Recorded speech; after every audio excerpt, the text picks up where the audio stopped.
Hi மக்களே, நான் mister குட்டி மனவன். இப்போ வந்து நம்ம வந்து எங்கே வந்துக்கிறோம் அப்படின்னு சொல்லிட்டு பார்த்தீங்கன்னா, நம்ம வருஷம் வருஷம் வந்து சீசனுக்கு வரும் இந்த கோடியக்கரைக்கு. ஏன் இந்த சீசனுக்கு ஏன் நீங்கள் மட்டும் கோடியக்கரைக்கு ஏன் போகிறீங்க அப்படின்னு சொல்லிட்டு ஒரு சிலர் கேட்பாங்க.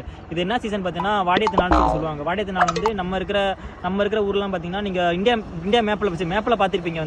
மேப்பில் வந்துட்டு இப்படி மூக்கு மாதிரி இப்படி வளைஞ்சு வருதுல்ல, அந்த வளைஞ்ச ஒரு இடம் தான் வந்து இந்த வளையிற இடம் தான் இந்த இடம் வந்து. ஏன்னா இந்த இடத்துல வந்து நாங்கள் ஏன் தொழில் செய்யறோம்னாக்கா, வாடியத்து நாளில் எங்கள் ஊர் சைட்லாம் பார்த்தீங்கன்னா வந்து அதிகமாக கடல் அடிக்கும். நம்ம வந்து போட்டு தள்ள முடியாது. தள்ளுறப்பே ஒரு சில போட்டு வந்து டக்குன்னு வந்து பிறண்டுரும்.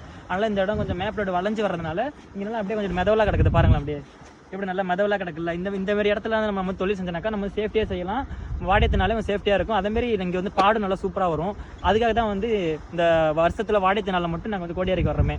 இப்போ நம்ம வந்து எந்தெந்த மாதம் வரும்னு சொல்லிட்டு பார்த்தீங்கன்னா, கரெக்டாக 11ஆம் மாதத்துலேருந்து அடுத்த வருஷம் 3ஆம் மாதம் வரைக்கும் நாங்கள் வந்து இங்கே தான் தொழில் செஞ்சுட்டு இருப்போம். அது வாட நாட்கள். ஏன்னா அங்கெல்லாம் வந்து காற்று, மழை, புயல், கடலோட சீட்டெல்லாம் பயங்கரமாக இருக்கும். அதனால் வந்து இங்கே வந்து தொழில் செஞ்சுட்டு இருப்போம். இதோட கரெக்டான லொக்கேஷன் எங்கே இருக்குன்னு பார்த்துக்கிட்டிங்கன்னா, தமிழ்நாடு வேதாரண்யம் கோடி